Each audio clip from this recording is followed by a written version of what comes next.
Hoy la segunda parte del módulo número 2, que habla sobre las necesidades educativas. Entonces, vamos a iniciar. Lilibet, respecto a lo que usted me preguntaba ayer, al segundo taller, tenemos que elaborar, pues más tardecito le voy a dar como la idea de algunas estrategias didácticas que puede implementar para desarrollar el taller, ¿vale? Y al final también vamos a cuadrar lo de las fechas de la entrega de trabajos y cómo van a quedar las clases y poquito a poquito vamos entonces resolviendo esas dudas. ¿Listo? Sí, Bueno, voy a... la profe ya tiene el cronograma, ¿no? Ella me lo está Sí, mostrando ahora, entonces para que no se le olvide si se nos llega a olvidar, ¿no? para que nos acuerde, por favor. Al Sí, final, ¿vale? sí, señora. Bueno, dele. Bueno, les voy a compartir pantalla. Ustedes me avisan cuando se vea.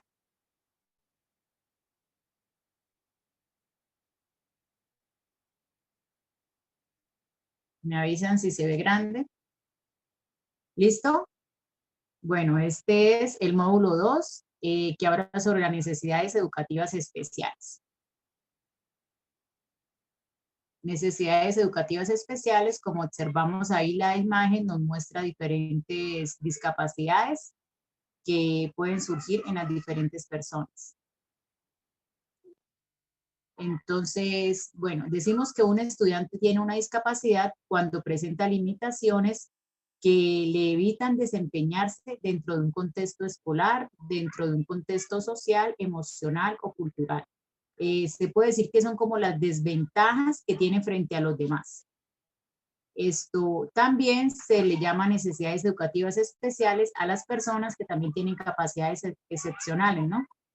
O con algún tipo de discapacidad. Recordemos que esas discapacidades pueden ser de manera sensorial, neurológica, cognitiva, comunicativa, psicológica, motriz, y se puede expresar en diferentes etapas del aprendizaje.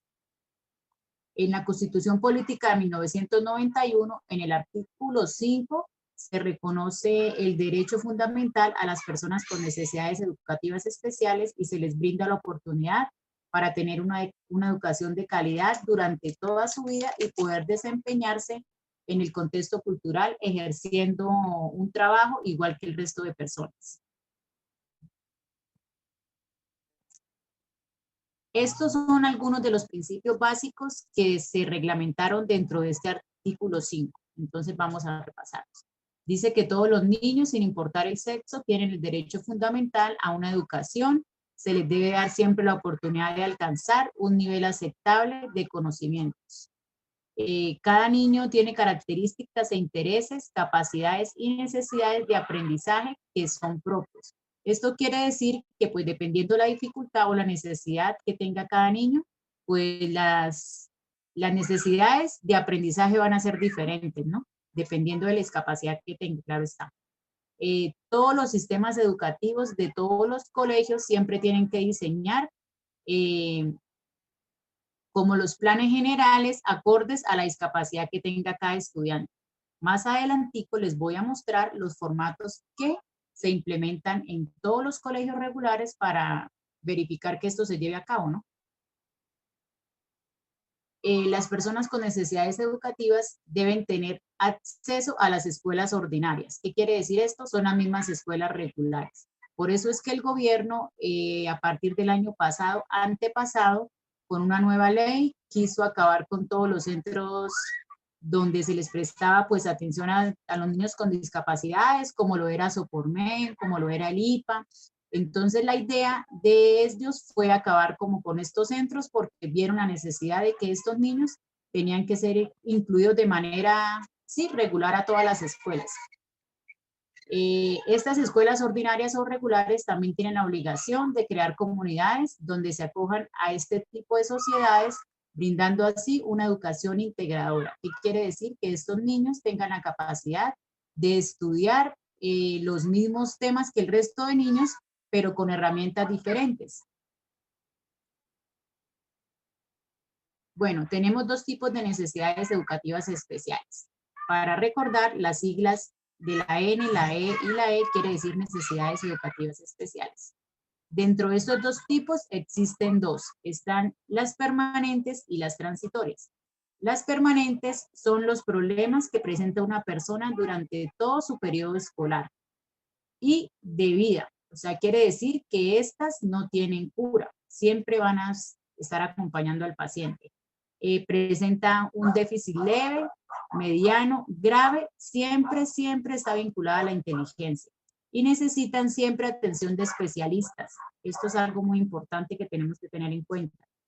De centros educativos y sobre todo de material que les ayude a abordar las diferentes necesidades que ellos tienen. Algunas pueden ser como la discapacidad motora, la auditiva, la visual, la intelectual y los trastornos de comunicación. Y están las transitorias, que son las que se presentan en algún momento de la vida, sobre todo durante el proceso de aprendizaje de los niños. Quiere decir que estas sí se pueden curar con terapias, o al menos se pueden manejar. Dentro de esta clase están los trastornos específicos del lenguaje, como los que vimos en la clase pasada, la dislexia, la disgrafía, la discalculia, entre otras.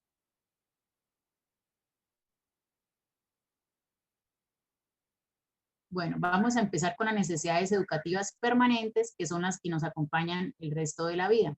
Dentro de esa rama encontramos la discapacidad motora o motriz. Este tipo de discapacidad implica la disminución de la movilidad total o en algunas ocasiones parciales del todo el cuerpo, vinculando así los miembros superiores o inferiores. Evita que los niños se puedan mover con mayor facilidad, que se desenvuelvan dentro de su entorno y casi siempre se dificulta también en el lenguaje, tienen dificultades en el lenguaje, en su motricidad fina y gruesa. Este tipo de discapacidades más que todo se pueden dar por las encefalopatías, que casi siempre se dan antes, durante o después del embarazo, o a veces se desarrollan durante la infancia de los niños. Estas encefalopatías, perdón, es una enfermedad cerebral y se presenta con pérdida de memoria. También influyen cambios de personalidad, demencia, genera convulsiones en los niños y los puede llegar hasta dejar en un estado de coma y ocasionándole la muerte. También influye muchísimo en la coordinación de los niños y en todas las extremidades del cuerpo. Las causas a veces también suelen darse por falta de oxígeno en el cerebro o por enfermedades recurrentes con el hígado, con problemas de infecciones, de toxinas, a veces por traumatismos, o sea, por golpes, o en ocasiones también a veces son causadas por medicamentos.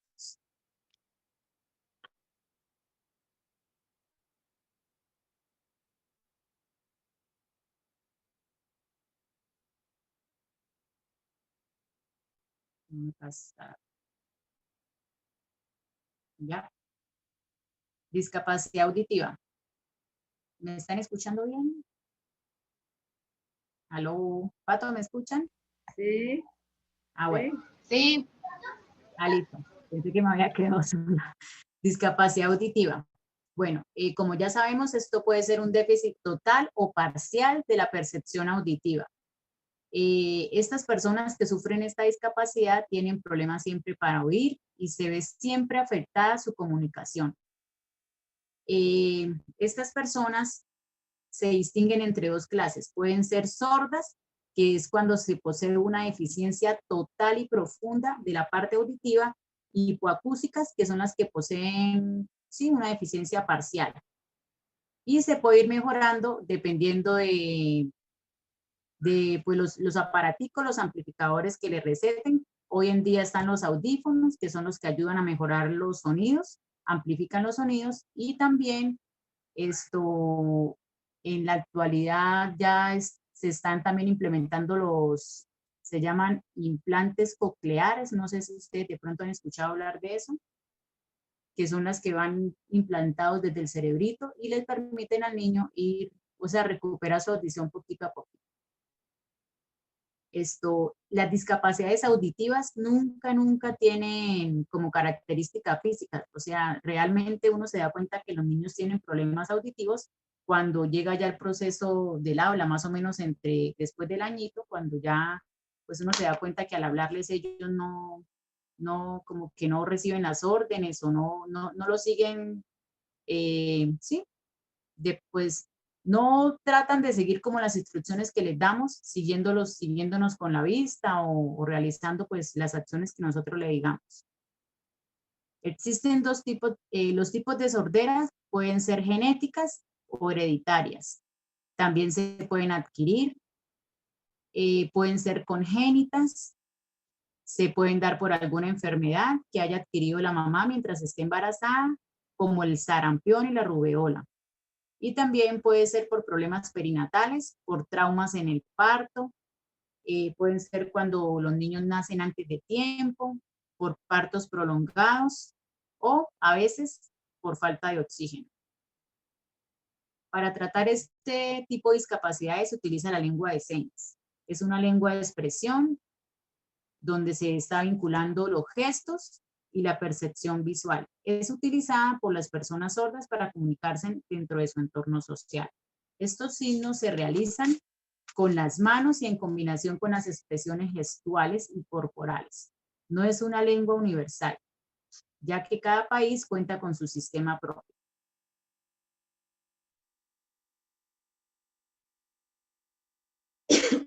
Discapacidad visual. La discapacidad visual se da por una alteración del sentido de la vista. Puede ser total, igual o parcial. Existen dos tipos de discapacidad visual. Puede ser la deficiencia visual, que es la disminución significativa, pero que permite al menos observar la luz y orientarse dentro de ella. Las personas con esta deficiencia tienen un campo de visión funcional, pero reducido, por tanto la información visual no es completa. Y la otra discapacidad visual es la ceguera, o sea, es la ausencia total a la percepción mínima de la luz. Esto impide que las personas sean funcionales y que obtengan la información por medio del oído y del tacto. La discapacidad visual ocupa el primer lugar dentro de las necesidades educativas especiales. Entonces, para que lo tengamos en cuenta. Orientación y movilidad. Dentro de la orientación y la movilidad encontramos las técnicas de protección personal, que son las que permiten el desplazamiento de forma eficaz, independiente y segura. También encontramos la técnica con bastón. Se emplea pues utilizando un bastón para que las personas ciegas puedan desplazarse de un lugar a otro. También encontramos la técnica con guía vidente. Es la que está apoyada por otra persona, es decir, siempre vamos a estar acompañados por un guía, que es la que nos va a realizar las indicaciones verbales y nos va a hacer señas corporales. Y también está la técnica del perro guía, que es la que está apoyada por un perrito entrenado que nos sirve para trasladarnos de un lugar a otro.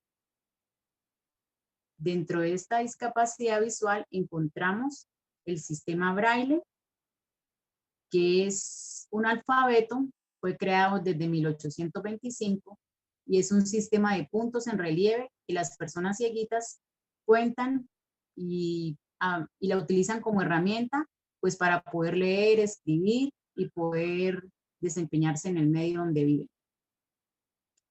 Esto es un alfabeto reconocido internacionalmente. A través de él se pueden exponer letras, números y signos. Son 256 caracteres en braille y cada carácter está basado en 6 puntos que se ordenan en 2 hileras diferentes y paralelas de 3 punticos cada una. Pues dependiendo de lo que se quiera representar, ¿no? Estos puntos están en relieve y al tocarlos, quien sabe interpretar pues este sistema braille puede detectar si es una letra, si es un número o a qué signo corresponde.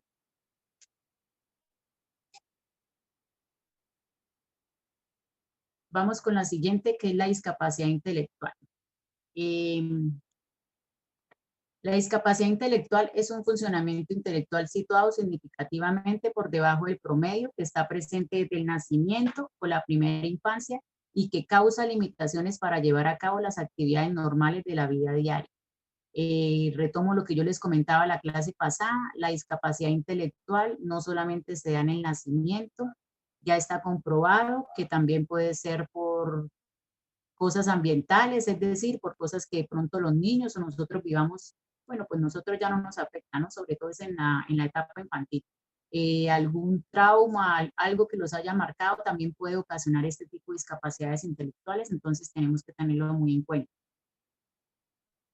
Esto se destaca porque a los niños cuando tienen esta discapacidad intelectual les cuesta muchísimo comprender, comunicarse y tiene un impacto muy importante en la vida de ellos y sobre todo en la familia. Esto no es una enfermedad mental, tenemos que quitarnos ese tabú, no, no es una enfermedad mental. Estas personas pueden progresar si les damos el apoyo que realmente necesitan. Entonces vamos a ver cuáles pueden ser las causas de estas discapacidades intelectuales. Pueden ser genéticas, consecuencia de un trastorno que perjudica el desarrollo del cerebro. Siempre se van a diagnosticar mediante pruebas convencionales. Más adelante les voy a hablar de cuáles son las pruebas que se realizan y quién las lleva a cabo. La mayoría siempre desarrollan síntomas solamente hasta que empieza la edad escolar, lo que yo les contaba la vez pasada también. Realmente uno se da cuenta de esta discapacidad es cuando los niños empiezan el proceso escolar, que empiezan a sumar, a restar, el proceso lector, entonces es cuando empezamos a ver que problemas en el aprendizaje, que ellos no aprenden, que les cuesta concentrarse, que tienen inquietud motora y bueno, ese tipo de cosas. También se da por anomalías cromosómicas, como lo son el síndrome de Down, por infecciones antes o después del nacimiento, y por las ambientales, que eran las que yo le comentaba, también por la falta de oxígeno, pueden ser también tóxicas, o sea, cuando tienen exposiciones intrauterinas, o sea, quiere decir que las mamitas consumen alcohol, cocaína, anfetamina, ¿sí? Y otras drogas. También se pueden dar porque la mamita no se alimenta bien durante el embarazo, tiene problemas de nutrición, por golpes antes o después de nacer, también se puede dar. Y las otras en ocasiones son inexplicables, o sea, se desconoce la razón.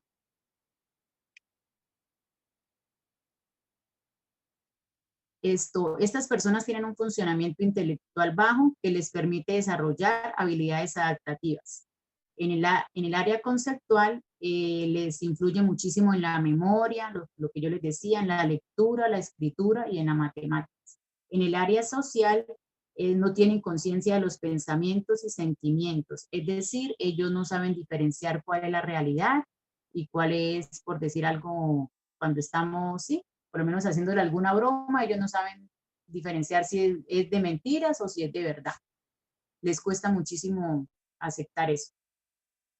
Y dentro del área práctica, a algunos les cuesta muchísimo cuidarse, asearse, realizar las tareas de la escuela, no conocen el dinero y sobre todo pues no saben cuidarse por sí solos.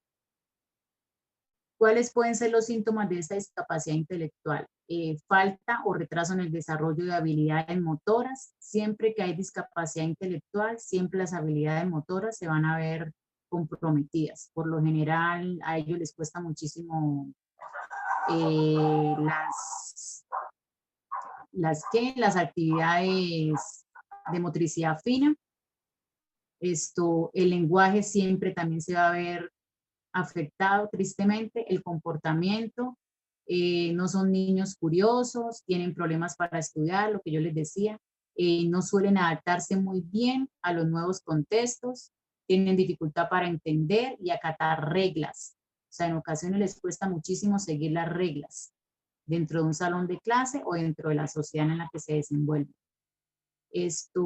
Ahora sí, esta discapacidad se realiza mediante una prueba que se llama el CI, se llama el CI, muy bien. Esta prueba se divide en 3 partes. La primera parte es una entrevista que se le hace a los padres. La segunda parte es una observación minuciosa que se le hace al niño dentro de la oficina. La realiza una psiquiatra. Ella es la que define el CI, así se le llama, ¿qué significa coeficiente intelectual? Y al final se le realiza al paciente un cuestionario donde se le pone a llenar ciertas preguntas de conocimiento y pues a raíz de esto, de estas pruebas que se llaman CI, se cataloga como el tipo de discapacidad que puede tener el niño.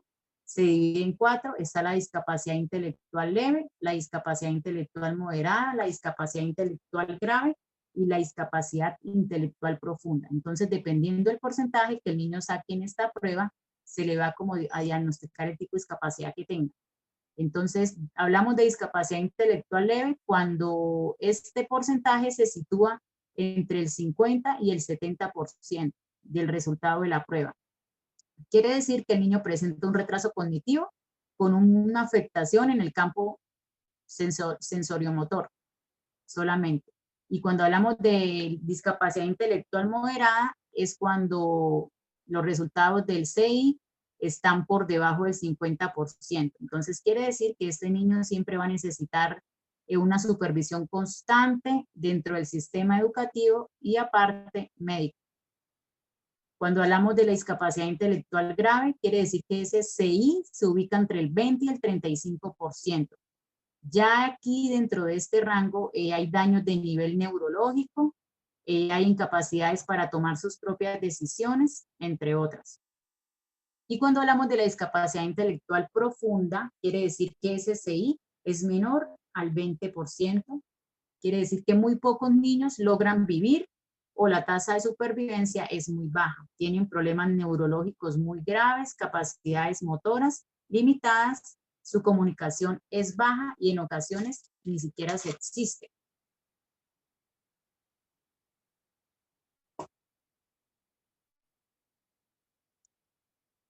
Vamos para los trastornos de la comunicación. Bueno, ahí quiero hacer un altico para mostrarle más o menos lo que les dije que les iba a mostrar.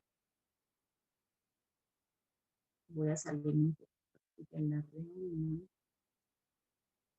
Voy a dejar de compartir mi pantalla para mostrarle lo que les dije del formato que siempre se tiene que llenar para que más o menos ustedes tengan una idea. Voy a mirar si es listo, es este. Bueno, este formatico que podemos ver ahí, ustedes me dirán si lo están viendo bien. Sí, Pato, ¿me confirmas? Sí. Bueno, voy a acercarme un poquito porque hay cositas que no veo. Bueno, este formatico se llama PIER. ¿Qué querrá decir eso? Voy a subirlo.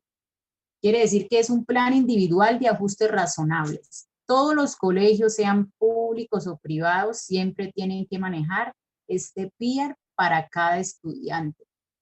Y también se realiza por áreas. Entonces, ¿qué quiere decir? Que por lo menos si el estudiante tiene, un ejemplo, 5 profesores, cada profesor siempre va a tener que diligenciar un PIER como esto para cada estudiante. Entonces, les voy a compartir. Espérenme un momentico, tomo agua porque me estoy quedando sin voz. Este es el PIER que le realizamos a mi hijo este año. Entonces vamos a mirarla dependiendo de las capacidades que él tenga. Entonces, el primer punto, observamos aquí este circulito en la parte izquierda, que es donde se identifican las barreras del contexto. Entonces, quiere decir que ahí van todas las barreras que uno como profesor ve que se presentan dentro del salón de clases, el cual influyen en el proceso de aprendizaje del estudiante. Entonces, por lo menos aquí, la falta de tiempo dentro del aula para darles una clase más personalizada, preparación y capacitación de los docentes para abordar las diferentes discapacidades, el hecho de tener más conocimientos, diferentes herramientas que se pueden implementar dentro del aula como estrategia de aprendizaje para abordar las diferentes discapacidades. Mire, chicas, cuando ustedes trabajen en colegios, estos formatos van a ser fundamentales. Cuento que muy pocas personas saben llenarlo. O sea, llenar esto tiene que ser con un profesional de apoyo, alguien que realmente le ayude a uno a llenar esto. En el segundo puntico va cómo influyen dentro del área de aprendizaje estas barreras. Entonces, estas barreras hacen que los conceptos no sean claros del todo, por lo que hay que retroalimentar cada vez que sea necesario. La falta de tiempo hace que el proceso de aprendizaje no sea el más enriquecedor para el estudiante y que su atención sea un poco más personalizada. Entonces, ¿por qué tendremos que retroalimentar tanto? Porque recordemos que el estudiante tiene memoria a corto plazo, entonces quiere decir que lo que aprende lamentablemente se le va olvidando. En el puntico 3 van todos los DBA o los logros que el estudiante debe alcanzar durante ese periodo de clases. Entonces, dependiendo del plan general, usted como profesor tiene que escoger qué es lo más acorde para él y, si me entiende, y enseñárselo siempre de manera general. Lo más elemental que se pueda y lo más necesario. En el cuarto punto, voy a mirar de arriba, están los ajustes o las estrategias que utiliza uno dentro del salón de clases, ¿no? Como para apoyarse y para lograr que el estudiante aprenda.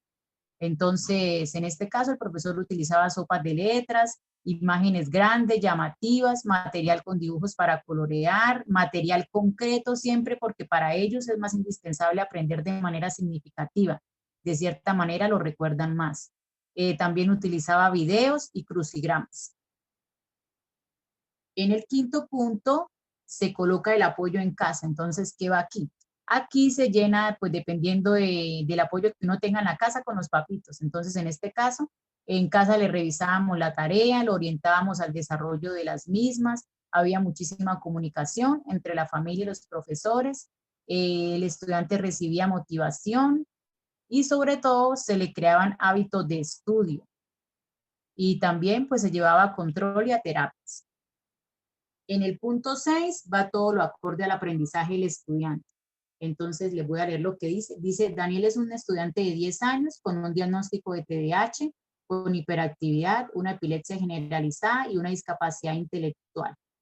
Su aprendizaje es muy lento, le cuesta concentrarse y atender en sus diferentes actividades. Conoce lo básico y en base a esto se le adaptó el plan general. Tiene habilidades para las sopas de letras, crucigramas, buscar diferencias, actividades de motricidad gruesa y lúdicas. Entonces, en base a todas esas cositas que a ellos les gusta, es que nosotros buscamos las herramientas y estrategias que se utilizan dentro del salón de clase. Y lo que observamos en la parte central, pues ya la información del estudiante, cuántos años tiene, en qué grado va, las habilidades que tiene. Entonces, en este caso, a él se le facilita muchísimo la educación física, la motricidad gruesa, le gustan las sopas de letras, las actividades artísticas, crucigramas, buscar diferencias. ¿Qué se le dificulta? La atención, la concentración, maneja demasiada ansiedad, inquietud motora. Y lo que hacen y podrían llegar a hacer es como el objetivo principal que tiene usted como docente frente al niño con discapacidad. Entonces, aquí el profesor colocó que el objetivo principal es que Daniel pueda comprender y alcanzar cada uno de los logros propuestos dentro del plan general, siempre flexibilizado y pueda avanzar en su proceso de aprendizaje, mejorando así su calidad de vida. Les voy a compartir la otra parte porque son dos hojitas. Ustedes me dicen si lo están viendo. No. Voy a compartirla de acá. Creo que es esta. Ay, no, esta no es.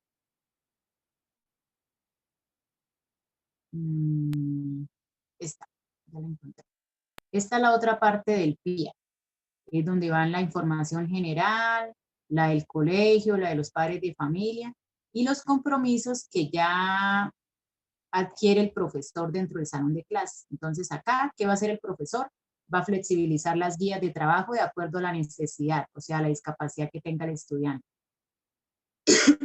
Asignarle un tutor dentro del salón que lo ayude a orientarse en momentos específicos donde sea necesario. Adquirir nuevas estrategias para orientar a los diferentes procesos de aprendizaje, flexibilizar la manera como se evalúa al estudiante, utilizando diferentes recursos como carteleras, trabajos, pruebas escritas, seguir utilizando herramientas de su interés con el fin de que el proceso sea más agradable. El acudiente Daniel se compromete a orientar sus tareas y diferentes actividades en casa, seguir el proceso médico de Daniel, llevarlo a terapias cada vez que sea necesario, llevarlo a control con los especialistas, motivarlo en el proceso de aprendizaje, darle el medicamento recetado por los especialistas, darle mucho amor y apoyo. Eso es otra cosa de las que les quiero hablar.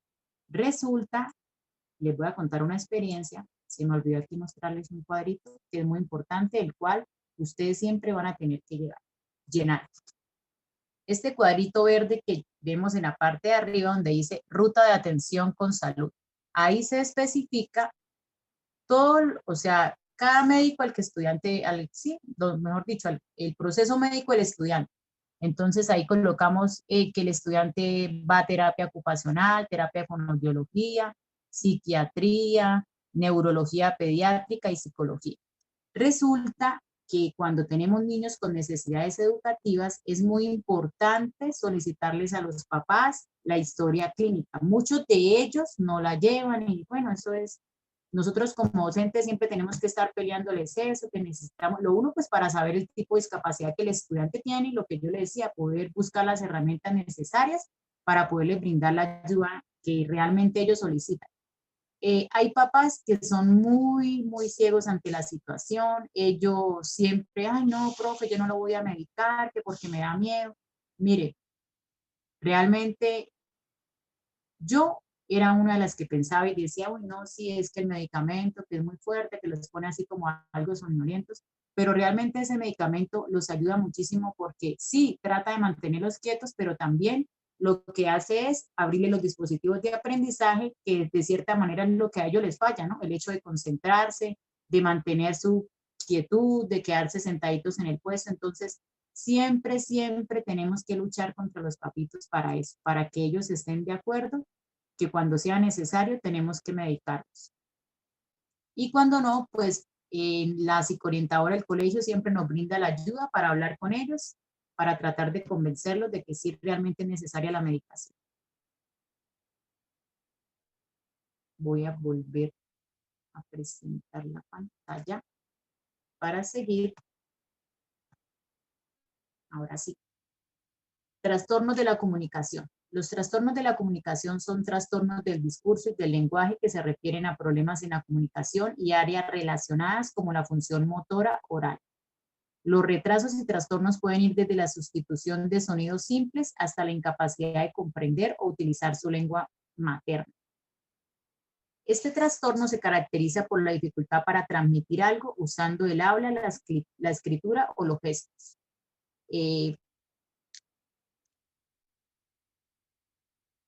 Tipos de trastornos. Puede ser receptivo, o sea, es cuando el paciente presenta incapacidad para entender lo que otros están diciendo. Se le dificulta prestar atención, hablar con otras personas. Se le dificulta también seguir instrucciones. Puede ser dificultades de lenguaje expresivo. Aquí se le dificulta para usar palabras correctas al hablar, tiene dificultad para combinar palabras, utiliza un vocabulario muy limitado y tiene dificultad para formar oraciones y comunicarse con los demás. Trastorno mixto del lenguaje, receptivo y expresivo. Aquí implica la incapacidad para entender y usar el lenguaje hablado. Quiere decir que no habla. ¿Cuáles son las causas? A veces puede ser genética o por herencia. Igual, desnutrición prenatal. También sea por el labio leporino o paladar hendido, por anomalías craneoencefálicas, por disfunciones orales motoras, por lesiones cerebrales, retrasos del desarrollo, también se pueden dar por autismo, por nacimiento prematuro, por traumas, por pérdida auditiva o sordera. Las habilidades sociales y académicas siempre se van a ver afectadas por este trastorno, ya que a los niños se les dificulta comunicarse claramente, leer y sobre todo escribir. Bueno, antes de iniciar esto, les quiero compartir un video muy educativo que habla de las necesidades. Esto para descansar un poquito.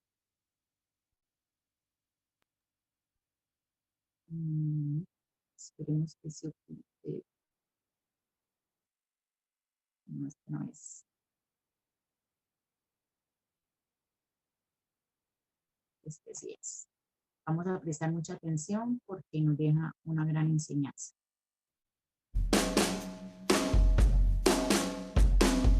¿Estamos escuchando?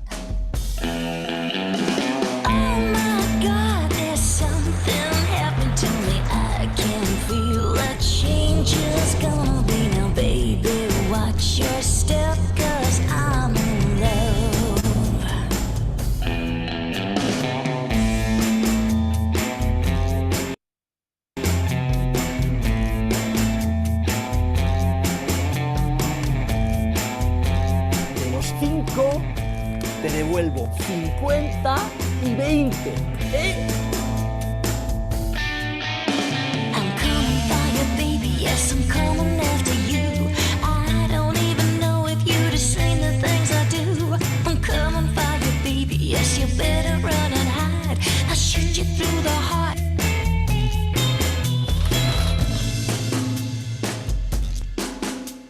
Es por ahí, todo recto. Coming for you, baby, yes, I'm coming for you, baby, now. Coming for you, baby, yes, I'm coming for you, baby, now. Coming for you, baby, yes, I'm coming for you, baby, now. Coming for you, baby, yes, I'm coming for you, baby, now. Coming for you, baby, yes, I'm coming for you, baby, now. ¿No te parece ridículo lo que acabamos de ver? A mí también. Te agradezco mucho tu ayuda, pero si la necesito, te lo haré saber. No hace falta que me sigue. Sé que soy sordo, pero puede leerte los labios. Si somos dos, ¿por qué actúas como si yo no estuviera? ¿Quién tiene que llevar la ropa? ¿Ella o yo? No me trates como si fuera una niña, por favor. Te entiendo perfectamente. Está muy bien que las ciudades estén adaptadas, pero si las personas no lo están, no sirve de nada. Me siento mal cuando la gente me trata diferente porque creen que no les entiendo. Creo que las personas en general quieren ayudarte tanto que muchas veces el desconocimiento de la discapacidad les lleva a exagerar la ayuda y a pasarse claramente. La gente no está acostumbrada y cuando habla con una persona sorda, vocaliza mucho más, exagera. Y esto me hace sentir un poco raro. Y también a las reuniones, la gente cuando habla no tiene en cuenta mi presencia. El secreto está en que sepa que habla más despacio y que mire y vocalice un poco más. A veces la gente me trata diferente porque yo creo que se piensan que no los puedo entender, pero seguro que lo hacen con buena fe, con ánimo de ayudarme, pero creo que deberían tratarme con más normalidad. A veces me ocurre que cuando voy a cenar, por ejemplo, a algún restaurante con amigos, a la hora de entrar me mira todo el mundo por el hecho de ir en silla de ruedas, pero luego es como si desapareciese, porque cuando viene el camarero y les pregunta a mis amigos dónde la colocamos, si aquí o allí o dónde estará mejor, pues realmente me vuelvo invisible, ¿no? Llevaba a mi hijo pequeño de 1 año y medio de la mano y una persona sin dirigirme la palabra lo cogió en volandas para bajarle las escaleras. Claro, esto a una persona que no sea discapacitada es impensable. Yo entiendo que estas situaciones ocurren por desconocimiento o desconocimiento de la discapacidad en sí, pero me gustaría que algún día se tratara pues, con total normalidad. Sería mejor preguntar antes de excedernos en esta ayuda, porque la ayuda siempre es de agradecer y no se puede ser desagradecido.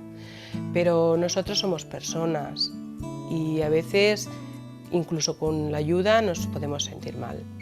Lo único que pido a la sociedad es que nos traten con normalidad. Y un caso muy ejemplar es que mi hija, cuando tenía 5 años, nos comentó que no era consciente que su padre era diferente hasta el día que una amiga suya le preguntó: ¿qué le pasa a tu padre?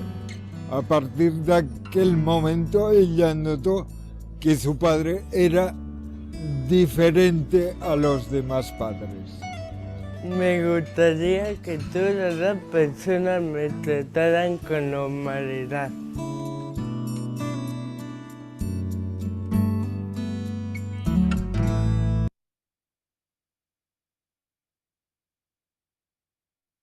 Bueno, escucho. ¿Qué tal les pareció el video? Súper bonito y muy educativo, pues, porque a veces uno piensa que la gente por tener alguna discapacidad sí necesita más ayuda pero en realidad ellos ya llevan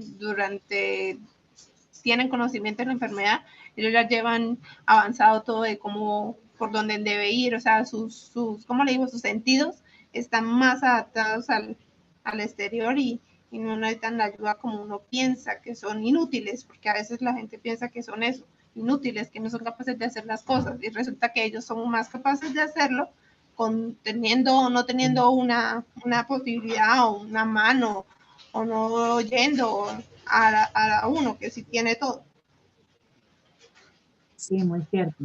Sobre todo cuando este tipo de discapacidades son físicas, ¿no? Pues porque cuando compromete la parte cognitiva ya realmente es pues, un poco más complicado. No sé si de pronto en alguna ocasión usted tuvo la oportunidad de verse la película que se llama Milagro en la celda 7, creo que es. Sí, el papá Hermosa, de la niña. El papá tenía una discapacidad intelectual y realmente, o sea, es una película que le deja a uno muchísimas enseñanzas. Sí, entonces, no sé, pues quisiera hacer una pregunta, de pronto, ¿qué visión tiene usted frente a las necesidades educativas? ¿Qué espera si de pronto en su diario vivir, cuando se dedique a la docencia, se encuentra con una situación de estas? Porque realmente sí, a uno se le presentan. No, pues preguntas no tengo, porque hasta el momento he entendido, pero sí sería difícil uno tratar de identificar o de mirar cómo tratar a si llega alguna persona un niño con ese problema, que no es fácil, ¿sí? Porque normalmente cuando uno, por lo menos yo le doy clase a mi sobrina y ella no entiende al momento o entiende y después ya se le olvida, a uno le da ira. Entonces imagínese uno con una persona con un problema que ya va más allá de eso.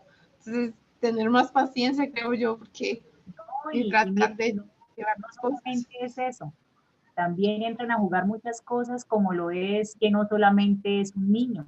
Si nosotros tenemos un niño en necesidades educativas en el salón, no solamente va a ser él solo, van a haber 32 niños más con diferentes necesidades, iguales o peor que él. El hecho de que realmente pues nosotros no estamos preparados para eso, lo que de cierta manera yo les decía ahí, y nosotros realmente cuando nos enfrentamos a este tipo de discapacidades, para nosotros es algo nuevo. De hecho, cuando se implementó lo que les mostré del PIAR, no, nosotros nos rehusábamos a llenarlo, que nosotros no sabíamos nada, pero ya uno, pues con el pasar de los años y del tiempo, ya usted empieza a adquirir como experiencia. Y pues también yo pienso que eso va en cada docente, ¿no? Yo tuve la oportunidad de tener un niño el año pasado con parálisis cerebral en mi salón. Él tenía todo el cuerpito comprometido. Estaba en silla de ruedas. La mamita lo subía todas las mañanas. La escuela donde yo estudio no entra carro, es una pendiente de escaleras larguísima. Son como unas 70 escaleras. Y la mamita todos los días lo subía alzado. Ella pues tenía la fortuna de tener 2 sillas de ruedas. Entonces dejaba una en el salón y la otra la tenía en la casa. Entonces ella lo subía alzadito todos los días. Y pues la señora era un poquito de contextura gruesa, se le dificultaba siempre subirlo. Y lo subía, el niño utilizaba pañal, él no comía, nosotros le dábamos la loncherita con el resto de niños. Fue una experiencia dura. Realmente ese niño a mí me cambió la vida, le soy sincera. Yo no tenía ni idea. Yo, Dios mío, a mí cuando el coordinador me dijo, Angélica, va a llegar a su salón un niño bueno, ahí me explicó la condición y yo, ay, Dios mío, ¿yo ahora qué voy a hacer? Y lo otro era que a él no le gustaba el rubio, entonces imagínese él y 31 más. Entonces, no, eso fue un proceso terrible. Bueno, yo empecé a leer qué herramientas podía utilizar, cómo podía hacer que de pronto él aprendiera algo, porque pues, la parte del lenguaje de él también estaba comprometida. Él no hablaba. O sea, él lo único que, él entendía lo que uno le decía, pero lo único que podía hacer era mover los ojitos. Y pues, de pronto las manitas, pero algo muy simple. Fue un reto, yo creo que como persona, pienso que en todos los años que tengo experiencia, ese niño me marcó la vida impresionantemente porque yo me pegué muchísimo de él. Yo lo sacaba de la silla, yo lo acostaba en una colchoneta, yo lo sentaba, yo lo paraba. Y lo otro era que, pues, de cierta manera tuve una gran ventaja y era que los niños se sensibilizaron muchísimo con él. Ellos lo veían que a él se le salía un poquito de babas, ellos corrían con la toallita, lo limpiaban, o sea, fue algo fenomenal. El niño se pegó muchísimo de mí también, y el día del grado, no, yo lloré y él también lloraba, o sea, fue una experiencia muy linda. Sí tuve que aprender muchas cosas, tuve que estudiar más, tuve que trabajar más de lo que tenía que trabajar, pero yo pienso que esto es una vocación y esto es lo que realmente a nosotros nos gusta. Entonces yo empecé a buscar miles de estrategias de cómo enseñarle, cómo ayudarle a que él recuperara y fortaleciera la parte motriz, a que tratara de escribir, así fuera poquito, pero que lo hiciera. Se lograron muchas cosas. Yo pienso que lo primordial cuando llega un niño con necesidades educativas a un salón, yo pienso que el objetivo principal es hacer que el resto de niños lo acepten. La adaptación. Sí, exacto. La adaptación, yo pienso que ese es el primer paso que uno tiene que dar. No tanto para el niño, sino para los niños. Para todos. Para sí, exacto, porque vienen las preguntas. Entonces ellos solían preguntar, profe, pero él por qué es así, bajémoslo de la silla de ruedas, él es un bebé, él utiliza pañal.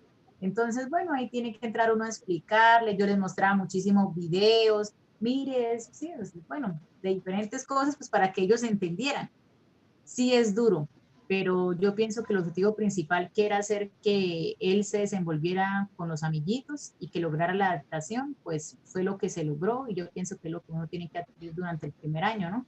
Lograr que él se adapte, sobre todo también por las horas, porque siempre era de 6:40 de la mañana, más o menos a 11:30, entonces la mamita me decía, ay, profe, yo me lo llevo, yo no, déjenlo, tranquila, no pasa nada, pero profe, usted, yo no me importa. Entonces, de cierta manera, yo a ellos también los premiaba. Yo les decía, bueno, el que se porte hoy bien, voy a dejarlo que lo saque en la silla de ruedas hasta la puerta. Entonces, ellos con tal de eso, o sea, para ellos eso era un logro, una motivación impresionante el hecho de tener que llevarlo hasta la puerta. Porque todo el mundo, ay, tal niño trae a Nicolás. Nicolás se llamaba. Y para ellos se peleaban todos los días por quién lo llevaba.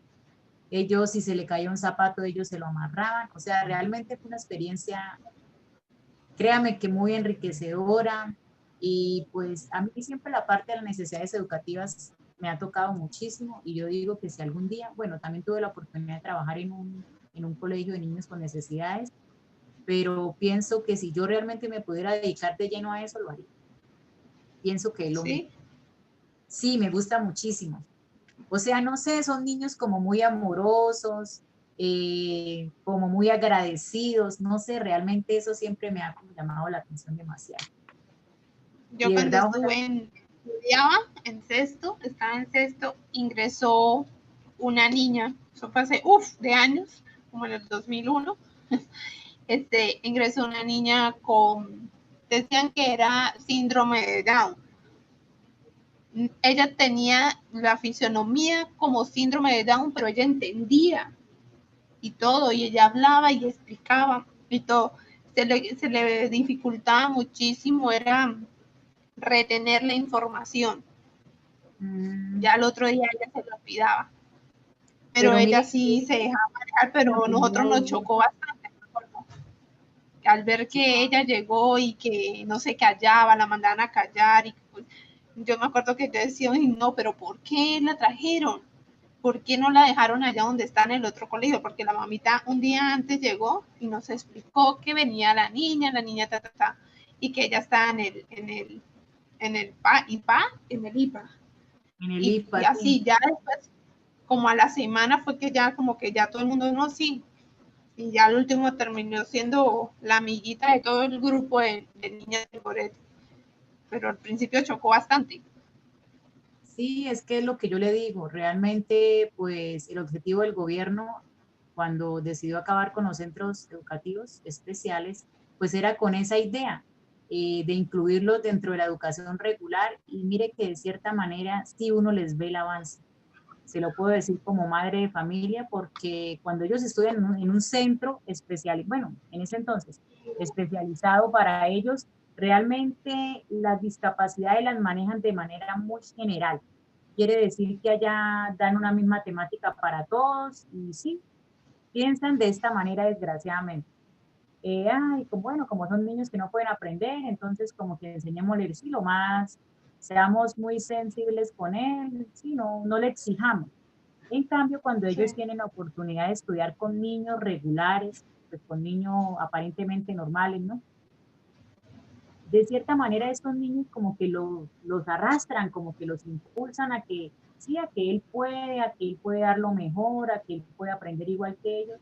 A veces es bueno, porque ellos sienten como el reto de que, uy, sí, yo estoy con otros niños y ellos pueden, yo también puedo. Entonces, en ese aspecto sí es muy importante porque yo pienso que sí les ayuda como a estimular eso, la curiosidad y pues el hecho de que están rodeados de más amigos, de que los incluyan dentro de los juegos, dentro de las actividades del salón. Es un reto grande, pero sí, sí, siempre y cuando realmente el colegio sea comprometido. Porque créanme que hay colegios donde no manejan ni siquiera los formatos que yo le digo, no se interesan por averiguar de pronto qué discapacidad tiene el estudiante, cómo se puede tratar, qué herramientas se pueden utilizar. O sea, hay realmente profesores que lo que hacen es que los reciben y los apartan allá como en un rincón de que, ay, usted es como el del relleno, ahí, sí, ay, usted no aprende. No, realmente sí se necesita de gente que esto les guste, que quieran ayudar a ese tipo de personas. Porque si no hay compromiso de por medio, no. Lamentablemente eso es como si estuvieran allá otra vez en ese lugar. Sí. Listo, bueno, vamos a continuar.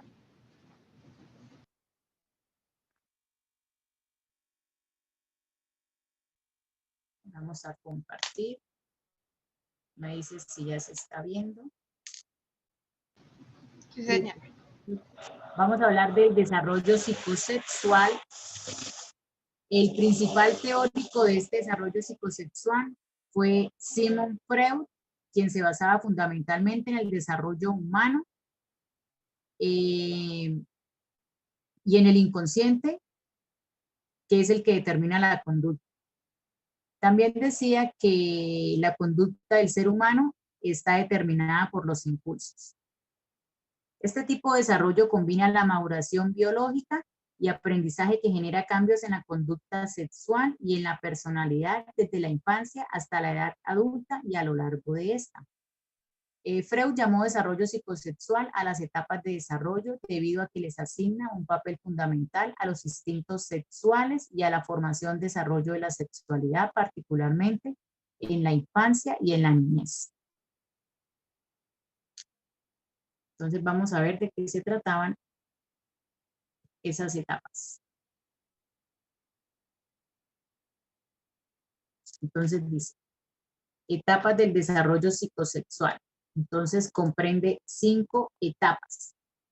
La primera, que es la etapa oral, y más o menos comprende desde el nacimiento hasta los 18 meses de vida. En esta etapa, la boca es la principal zona en la que se busca el placer, ya que a través de esta se explora el entorno y sus elementos. Por eso los bebés muerden todo. Quieren llevarse toda la boca y es el primer contacto que tiene el bebé con la mamita, que es mediante el pecho, o sea, la leche materna. También algo muy importante que tenemos que tener en cuenta es que si dentro de esta etapa oral al niño no se le brindan y no se le satisfacen todas las necesidades que él tiene, eso puede repercutir seriamente en la personalidad del niño. Es cuando encontramos de pronto que hay niños que les gusta morderse las uñas o tienen personalidades muy críticas. ¿Listo? Está la segunda etapa, que es la etapa anal. Esta etapa va más o menos, comprende de los 18 meses hasta los 3 años. Y se relaciona muchísimo con el control de esfínteres. Entonces, cuando los niños aprenden bueno, lo que nosotros decimos, ¿no? A ir al baño, a decir chichi, popó. Dentro de esta etapa, el niño también aprende a tener autonomía. Es muy importante porque desarrollan competencias, son muy creativos. Y aquí también ocurre algo muy curioso, Dentro de esta etapa, los niños sienten placer al ir al baño. Quiere decir que entonces cuando se realiza la expulsión de heces, de cierta manera ellos sienten también un placer. Si durante esta etapa anal no se le brindan a los niños las necesidades, no se les satisfacen, esto también ocurre algo muy importante y es que influye en la personalidad de los niños. Pueden ser niños excesivamente limpios, muy aferrados a los horarios, a las rutinas, o todo lo contrario. Pueden ir de ese punto al desorden. Entonces pueden ser completamente desordenados. Encontramos la etapa fálica, que es la que va desde los 3 a los 6 años. Se relaciona con la manipulación de los genitales y la orientación sexual. Dentro de esta etapa, los niños empiezan ya a diferenciar los genitales, saber si es hombre, si es mujer. Las niñas sienten como cierta envidia de que los niños tengan pene, y los niños sienten envidia de que las niñas tengan pues vagina. Es algo normal en esta etapa. Se desarrolla el complejo de Edipo y de Electra. El complejo de Edipo suele pasar, que es cuando los niños se obsesionan con la mamita, ellos suelen enamorarse de ella y quieren reemplazar como al papá, ¿no? O sea, ellos tienen como la imagen de que la mamá es la mujer perfecta, lo que ellos quisieran para la vida de ellos. Y el complejo de Electra es todo lo contrario, entonces pasa al revés, es cuando la niña se enamora del papá, ella quiere hacer la mamá a un lado, quiere dormir con el papá, hacer todo lo que el papá quiera, y como el príncipe azul de ella es el papá. Y es como la manera que ella tiene pues para llamar la atención, ¿no? Y para decir que en algún momento de su vida quiere un hombre como el papá, es como su ídolo, por decirlo así. Está la siguiente etapa, que es la de latencia, que más o menos va de los 6 a los 11 años. Dentro de esta etapa, las pulsiones están como dormidas. Aquí ya se aparece un poco el pudor, ya los niños empiezan a sentir vergüenza, se relaciona más con la sexualidad, aparece el asco, ya tienen aspiraciones morales, estéticas, se intensifica la represión. La energía sexual se dirige hacia el deporte, entonces quiere decir que ellos ya se centran muchísimo en las cosas deportivas, en quemar toda la energía pues en el deporte, en el estudio, etc. También adquieren nuevos conocimientos y habilidades. Encontramos la etapa genital, que va de los 12 años en adelante. Aquí ya vienen los cambios biológicos de la pubertad, reaparecen los impulsos sexuales. El deseo sexual se intensifica y se da el nacimiento de la edad adulta. Estoy quedando sin voz. Sigmund Freud, también cabe destacar que él era un médico vienés, también fue el que desarrolló el psicoanálisis, entonces él no solamente se centraba en el aspecto psicosexual, sino también en la personalidad. Se dedicó también a estudiar la psicología clínica. Y la teoría de la personalidad de él se basa en 3. Está el ello, que lo conforman todos los recién nacidos que tienen pulsiones instintivas inconscientes. Buscan solamente el deseo gratificante mediante el placer, que pues es lo que vimos antes, que era el hecho solamente de satisfacer las necesidades, el hecho de succionar y de estar solamente con la mamita y todo lo que implica. El yo, que se desarrolla de manera gradual o progresiva. Se da a partir del año de vida y opera bajo el principio de la realidad. Está el super yo, que se desarrolla entre los 5 y los 6 años. Ya aquí los niños adquieren más conciencia, empiezan a distinguir en lo que se debería hacer y en lo que no se debería hacer. También se prueba la moral, ya están en capacidad de rechazar actos, pensamientos impuros o impulsos. Vamos a ver un pequeño video donde nos resume más o menos lo que quería decir Sigmund Freud.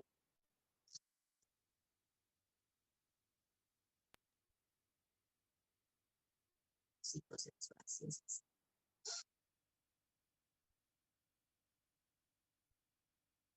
Es una de las más conocidas, y también una de las más controvertidas de la historia de la psicología.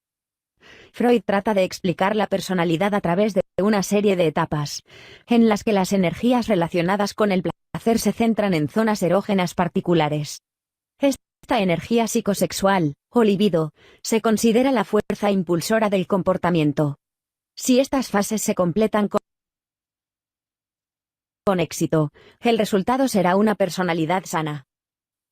Sin embargo, si el sujeto permanece atrapado en una determinada etapa, desarrollará una personalidad patológica vinculada a ese conflicto no resuelto.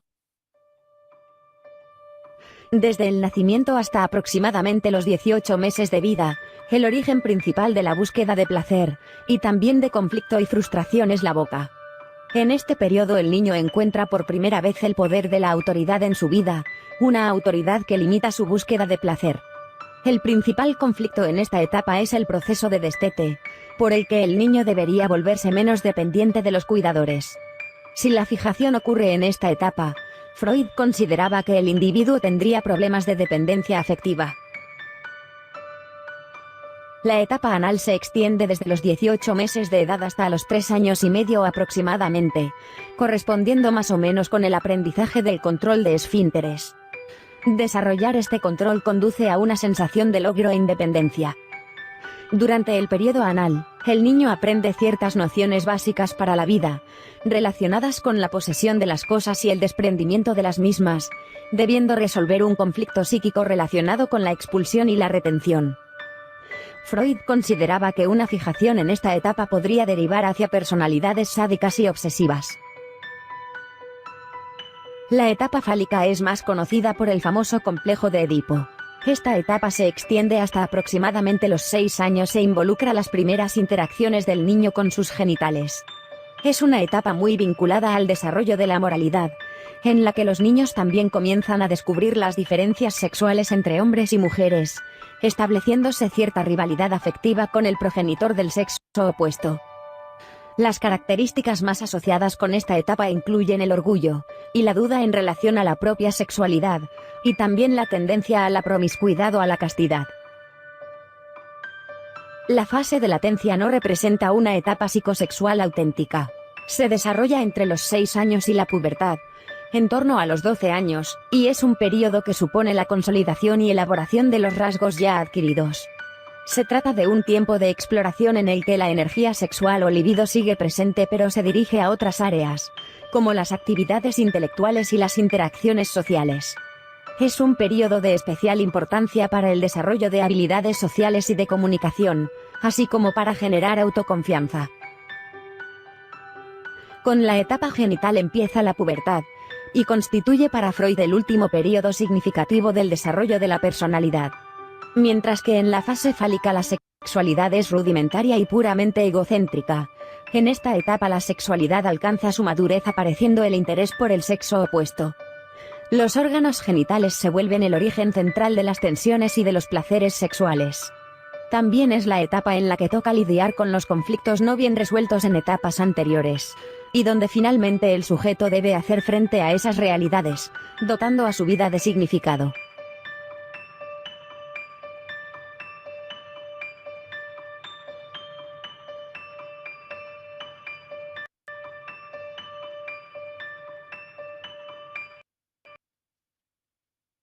Bueno, más o menos así para terminar de completar lo que explicaba Sigmund Freud, porque ese es creo que es uno de los talleres que ahorita los vamos a revisar. ¿Listo? Bueno, vamos a continuar para terminar la teoría y después ya hablamos de todo lo que tenemos que hablar. Bueno, entonces seguimos con las etapas del desarrollo psicosocial. Bueno, para el desarrollo psicosocial, nuestro teórico fue Erik Erikson, quien ideó la teoría del desarrollo psicosocial. Él decía que el individuo, a medida que transcurría por las diferentes etapas, iba desarrollando una conciencia gracias a la interacción social. También afirmaba que el individuo adquiría fuerza de ego, y esta le permitía desarrollar una competencia que era la que le ayudaba a resolver los problemas y los diferentes conflictos que se le presentaban durante la vida. Él fue un psicoanalista estadounidense de origen alemán, estudió la influencia cultural en el desarrollo psicológico, trabajando con niños de diversas reservas indias. Allí fue donde realizó esta investigación. También afirmaba que por cada etapa de desarrollo implicaba una dificultad, lo que se denominaba una crisis de madurez que cada persona debía resolver. Él postuló 8 etapas.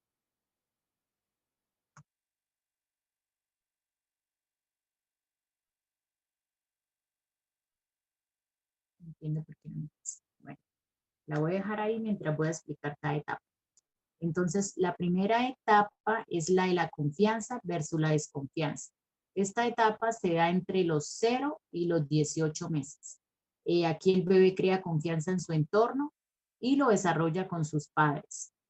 Crea un vínculo de apego que se da con la madre, ya que es con la primera, que es pues con la primera que tiene contacto y con la que más tiempo pasa. Si este entorno realmente se da de manera satisfactoria, el menor va a crecer con muchísima seguridad y va a ser un niño que puede tomar decisiones en la vida. Pero si estas necesidades que el niño tiene no son cumplidas, es un niño que crecerá con mucha frustración y como sin esperar nada del mundo, por decirlo así. La segunda etapa es la de la autonomía versus la vergüenza. Esta etapa se da desde los 18 meses hasta los 3 años, más o menos. Aquí el niño empieza a ser más independiente, ya empieza a caminar, a hablar, a controlar los esfínteres y ya está en capacidad de decir lo que le gusta y lo que no le gusta. Se le pueden ya como asignar ciertas decisiones o ciertas tareitas, como el hecho de recoger los juguetes, de que escoja la ropa que quiere colocarse un día, etcétera. De esta manera empieza a desarrollar así la autoestima. Está la tercera etapa, que es la iniciativa versus la culpabilidad. Más o menos esta etapa se desarrolla entre los 3, 5 o 6 años. Y aquí empieza a crecer el interés por todo lo que lo rodea. Entonces se empieza a despertar la curiosidad, la creatividad. Ya está en capacidad de relacionarse con sus pares, o sea, quiere decir con otros niños, sean niños o niñas. A través del juego adquiere habilidades y capacidades. Ya aparece la culpa, entonces ya está en la capacidad de reconocer lo que está bien o lo que está mal. La siguiente etapa es la de laboriosidad versus inferioridad. Esta etapa se da entre los 5 o 6 años hasta los 13 años. Aquí ya aparecen las comparaciones con los demás, quieren enfrentarse a tareas desafiantes solamente que para mostrar que ellos son capaces de hacerlo. Aparece la competencia y el enfado en ocasiones cuando pierden algún juego, esto los hace sentir menos. La siguiente etapa es la de la exploración de la identidad versus la difusión de la identidad. Esta etapa va desde los 13 hasta los 21 años. Aquí ya empiezan a moldear su personalidad, ya elige el rol que quiere desempeñar en la sociedad. La siguiente etapa es la de la intimidad versus el aislamiento. Esta etapa comprende desde los 21 hasta los 40 años. Aquí se priorizan las relaciones más íntimas que quieren un compromiso mutuo. Quiere decir que aquí ya las personas empezamos a dejar de lado como las cosas que no tienen sentido para dedicarnos realmente a lo que es importante. Entonces se dejan atrás aspectos. Ya usted deja como de agradar a las personas, vive más para usted y para satisfacer sus necesidades y para sentirse feliz y lleno usted como persona. La siguiente etapa es la generatividad versus el estancamiento. Esta etapa va desde los 40 hasta los 60 años. Aquí se le dedica más tiempo a la familia, se intenta ser más productivo para ofrecer un futuro a los seres queridos. Entonces se piensa más como en lo que yo voy a tener ya así, después de que quiera, como cuando uno dice así, sentarse a descansar. Ya se piensa más en un futuro. Y la última etapa es la integridad del yo versus la desesperación, que esa ocurre después de los 60 años. Aquí ya no somos personas productivas, llegan los cambios físicos de la vejez y los duelos propios. Quiere decir que entonces empezamos a criticarnos, a juzgarnos y a decir, yo debía haber hecho esto, yo pude haber hecho esto, pero ya sí, ya es muy tarde realmente, entonces empezamos como a ajustarnos nosotros mismos. El desarrollo psicosocial del ser humano ya es determinante. Y la identidad y la personalidad se ven impactadas pues con el desarrollo de la personalidad que ya hemos logrado a lo largo de la vida. Y creo que aquí ya terminamos. Si no estoy mal. Listo, ahí ya están todas las etapas que las explicamos. Decimos, gracias. Ahora vamos a terminar.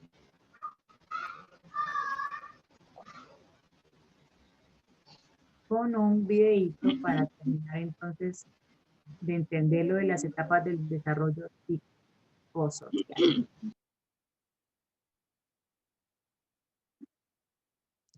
Espera que se suba ahí.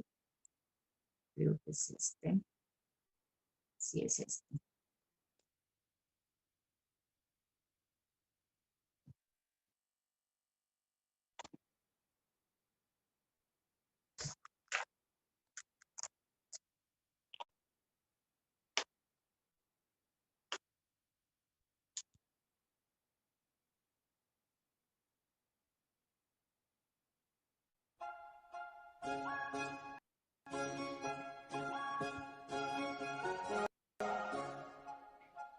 Desde el nacimiento hasta la edad de 1 año, los niños comienzan a desarrollar la capacidad de confiar en los demás, basándose en la consistencia de sus cuidadores, generalmente sus padres.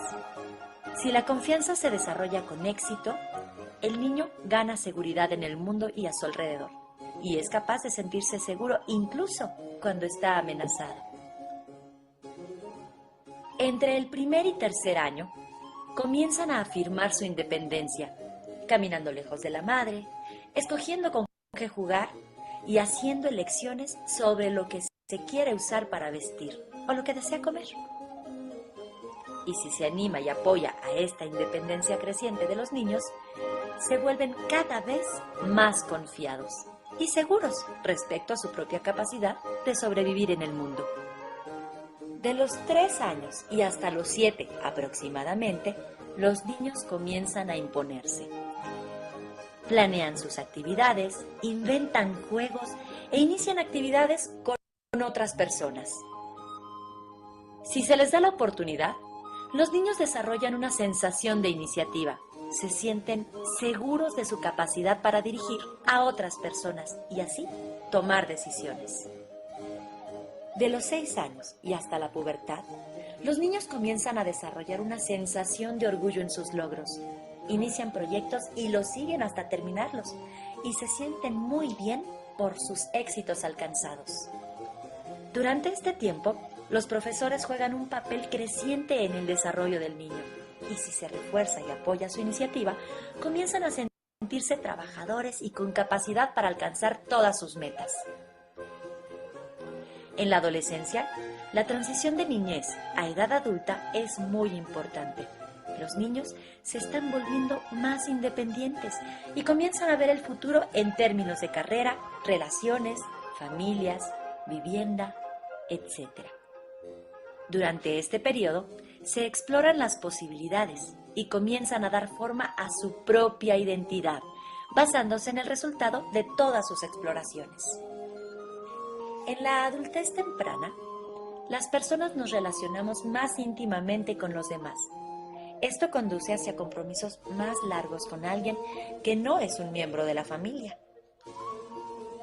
Completar con acierto esta etapa puede conducir a relaciones satisfactorias y aportar una sensación de compromiso y seguridad, y preocupación por el otro dentro de una relación. En la edad adulta media, establecemos nuestras carreras, establecemos una relación y nuestras propias familias. Desarrollamos una sensación de ser parte de algo más amplio. Aportamos algo a la sociedad al criar a nuestros hijos, ser productivos en el trabajo y participar en las actividades y organización de la comunidad. Mientras envejecemos y cuando nos jubilamos, tendemos a disminuir nuestra productividad y nos dedicamos a explorar aún más la vida como personas jubiladas. Durante este periodo, contemplamos nuestros logros y fracasos y podemos desarrollar o no nuestra integridad yoica, si consideramos que hemos llevado una vida acertada, por supuesto.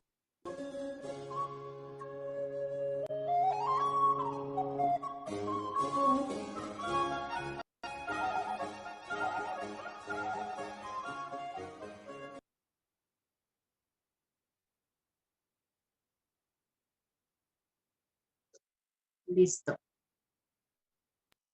¿Qué tal el video? Yo dije, yo estoy como que ya en la etapa de los abuelitos y un poco más de para acá, ya no sé ni dónde ando. Sí, a veces le suele pasar a uno, eso es normal. Créame que sí. ¿Por qué no hice? ¿Por qué no hice? ¿Por qué no hice? ¿Por qué no hice? Sí, y es que realmente uno ya está, es cuando empieza a cuestionarse, por decirlo así. Esa es la verdad. Bueno, le voy a compartir lo del cronograma para que hablemos precisamente lo de los trabajos y eso. No sé si ya lo está viendo. Listo. Entonces, el primer módulo, bueno, tuvimos la clase el 16 de septiembre. ¿Tuvimos una sola clase, ¿saben? No recuerdo. Creo que sí. Bueno, el segundo módulo, las clases fueron el 30 de septiembre y hoy 14 de octubre. Entonces, ¿cuál es la idea? La idea es que como este módulo tiene 4 talleres, la idea es que ustedes puedan adelantarse en esos 4 talleres de este módulo y los del primer módulo, los que les falta realizar, tratemos de adelantarnos más o menos, tenemos plazo, la próxima clase sería el 28 de octubre, más o menos por ahí hasta el 21 de octubre, si es posible, diría yo. Si no, yo creería que de pronto por ahí 2 días antes de la clase. Lo realmente importante es que para cuando tengamos la siguiente clase, que es el 28 de octubre, y que vamos a dar inicio al módulo 3, entonces ya tengamos listos el resto de trabajo. ¿Sí me entienden? O sea, que antes de, o sea, antes del 21 al 21, entregar ya todo el módulo 2. Sí, señora. Ya vamos a repasar cuáles son los talleres. Entonces, el tercer módulo ya lo estuve revisando, lo estuve mirando y sí realmente está para dividir en 2 clases. Entonces sería la clase del 28 de octubre y la clase del 11 de noviembre. Como ese módulo no trae sino un solo taller, que es una planeación, creo, entonces yo le puse una fecha límite de entrega que sería más o menos el 6 de noviembre. Entonces la idea es tener la lista el 6 para el 11, cuando tengamos la última clase, poder, sí, socializarla en clase, poder, sí, pues que cada una dé su punto de vista y la pueda socializar en la clase. Sí. El siguiente módulo, como ya nos llega a diciembre, entonces tenemos que hacer las clases más seguidas. La clase la tendríamos el 25 de noviembre y el 2 de diciembre. Esa clase solo tiene 2 talleres. Entonces yo puse una fecha límite. ¿Cuarto módulo? Sí, señora. Yo puse una fecha límite para empezar. Sería el 25 y el 2. Sí, señora. Sí. Entonces, como tiene 2 talleres, yo puse que el primer taller lo podríamos entregar el 27 de noviembre. Sí. Y el siguiente taller lo podríamos entregar el 4 de diciembre, en vista de que tenemos clase el siguiente miércoles 9 de diciembre. Tendríamos clase para ya terminar con el año, por decirlo así. Más sin embargo, yo voy a revisar esto con Patricia. Cualquier cosita mañana les mandaré una fotito más o menos para que ustedes tengan presente de cómo vamos con fechas hasta ahorita. Profe, entonces, una pregunta. Señora. Y el del módulo 1, el cuarto.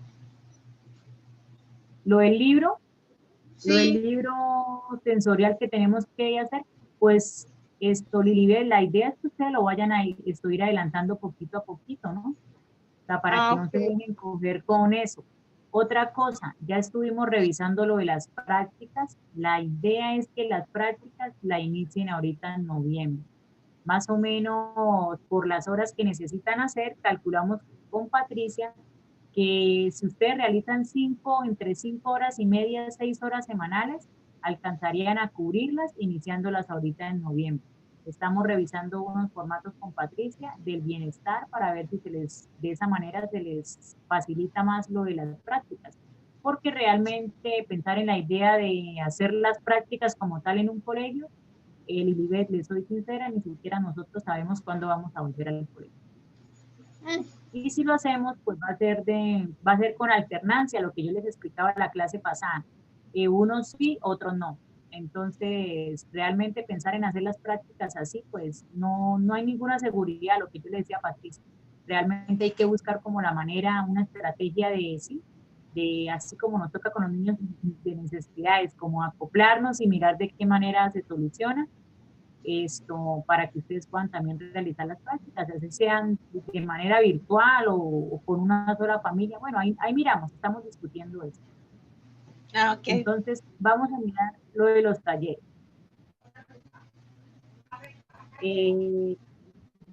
Creo que a usted le falta solo el segundo taller del primer módulo, ¿verdad, Lilibet? Yo no he tenido tiempo, yo tengo aquí todo. Mire, profe. Tengo la cartelera hecha, pero no me ha quedado tiempo de armar bien la exposición. Pues es lo que le digo, Lilibet, la idea es que cuando tengamos la próxima clase, antes de llegar a esa clase ya hayamos hecho todos los trabajos.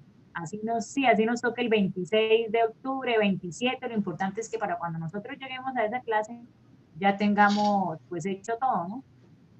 Ya estemos como otra vez. Ahorita ya me tocaría a mí presentar esta que debo, el segundo, y hacer los otros talleres ya de este segundo módulo. Y eso es lo que le quiero mostrar. ¿Dónde está? Acá.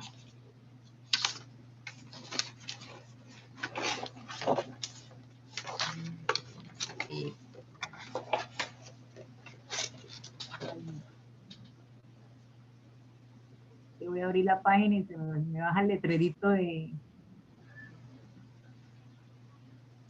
Me tocó buscarlo por ahí. Aquí, ¿qué está? Yo tengo aquí el módulo, profe.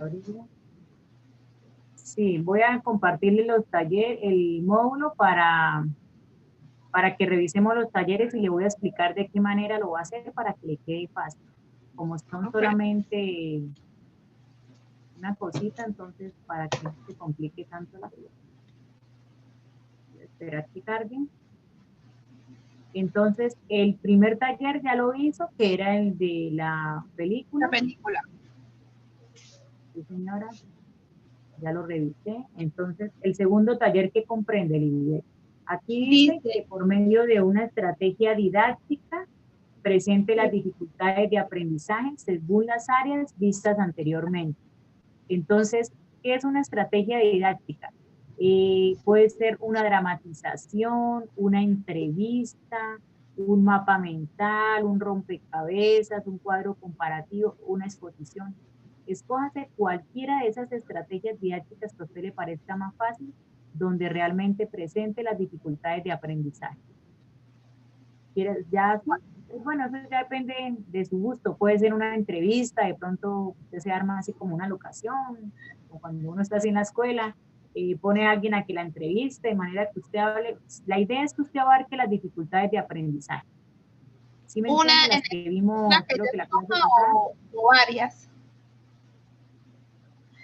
Pues aquí dice presenta las dificultades de aprendizaje. Pues la idea es que al menos abarque más de 2, ¿sí me entiende? O sea, lo mínimo es que al menos abarque 2. Pues porque lo que usted dice también son muchas, ¿no? De pronto las que le llamen a usted más la atención.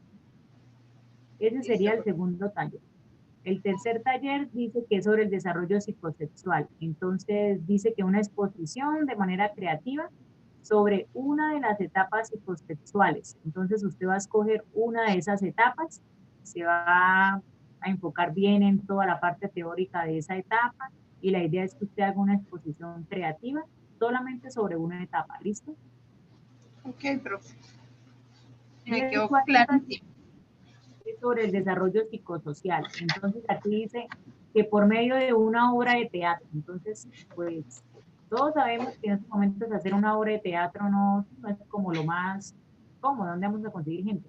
Pues yo pienso, yo considero, aquí pensando, no sé, podría ser como por medio de títeres, de pronto que le quede más fácil, Lilibet, de pronto una obra de teatro donde involucre solamente dos personajes, pienso yo, de pronto, bueno, puede ser usted misma.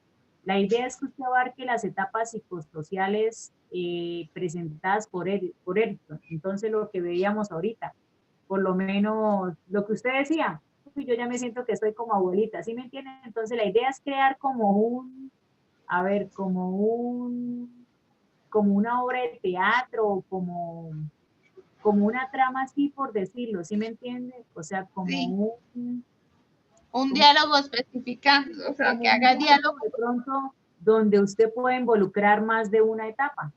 Entonces, esa es la idea, ¿no? Algo como que sea algo muy lúdico, de manera que usted puede incluir las etapas psicosociales, de las que acabamos de ver. Entonces, por ejemplo, un ejemplo, ¿no? Bueno, de pronto dos abuelitos ahí hablando y diciendo que a él le importa más el futuro, pensar más en familia, entonces por lo menos usted puede, sí, armar así como la trama de un diálogo, lo que decía usted, y la idea es que quede clara cada etapa, ¿no? Del desarrollo, donde se vea por lo menos una muestra de algo de la etapa.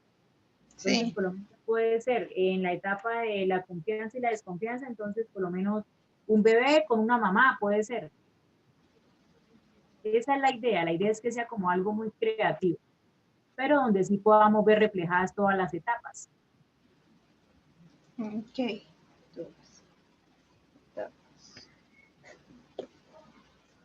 Listo, profe. Entonces yo le doy como esa idea, la idea es que sea como, no sé, yo pienso que es más fácil como utilizar títeres, por decirlo así. Sí, es más fácil buscar niños y armar la obra de teatro como tal, a mejorar con los títeres, queda más fácil. También, pues como, mejor dicho, como a usted le queda más fácil, si a usted le queda más fácil de pronto conseguirse unos niños y montar así como una obra de teatro, de pronto como lo que decía usted con los diálogos, o ¿sí? Ya es como el gusto de cada persona. Sí. No, me gusta más los títeres. Sí, la verdad, sí. Es como más creativo. Mejor dicho. Y es más fácil, Sí. pues porque usted misma puede hablar, usted misma puede como controlar lo que dice. Sí, a los niños a ponerlos a que digan las cosas como son. Sí, la verdad, más complicado. Yo no sé de pronto qué otra inquietud tenga usted, Lilibet, que podamos aclarar de una vez a todas. Como las dos. No, profe, me quedó claro, ya andaba pensando en el segundo taller, pero usted ya me aclaró bien cómo hacerlo, y el tercero se ve muy, muy fácil, pues no es tan complicado. La idea es Y el que cuarto se ya como eso, de pronto una estrategia didáctica que pues lo uno para usted también sea fácil, ¿no? De pronto una entrevista o algo así, pues bueno, ustedes tienen más creatividad que nosotros. No, profe, al contrario. Usted tiene más creatividad. Nosotros no, yo no tengo creatividad. Yo llegué tarde a esa clase. No, pero mire que uno con el pasar del tiempo no va aprendiendo. Eso es algo que se empieza a desarrollar poquito a poquito. Esperemos que y para lo del libro, pues la idea es que ustedes empiecen a hacer el libro con tiempo para que usted no les coja la tarde. Mire que ahorita en noviembre empiezan prácticas y después pues va a ser menos tiempo. Esa es la verdad. Sí, me voy a poner yo también a hacer eso.